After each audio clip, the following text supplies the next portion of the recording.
This Angels Tomboys was an exhibition that the proposal crossed my desk in probably early spring of 2011. It's now summer of 2013. I was really impressed with the ideas of the exhibition, the themes that it explored, the quality of the objects, the number of artists represented. I thought it was a really high quality exhibition.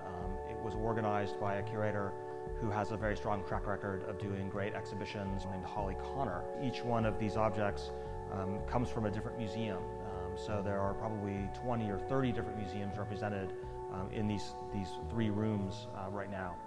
We had to make sure that those museums all wanted to lend to us and that they could lend to us in the summer of 2013. So these were all things that we worked on first with the Newark Museum, with Holly Connor, who organized the exhibition, and then with individual museums around the country, from California to New York City. It then goes on a couple of different trucks and shows up all crated,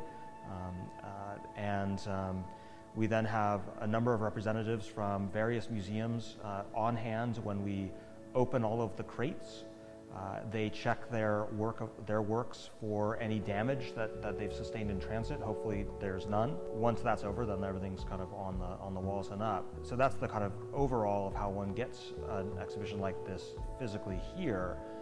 But at Crystal Bridges, there's a lot of groundwork that needs to be done in terms of how we configure the space, how we go about doing things as simple as where are people going to line up to see the exhibition, how are people going to enter the exhibition, all the way to wall colors, to brochures, to catalogs, to all of those different things. I completely reconfigured the space of these three galleries. I added 3 temporary walls that force the guests to move through the space in a different way than they had before.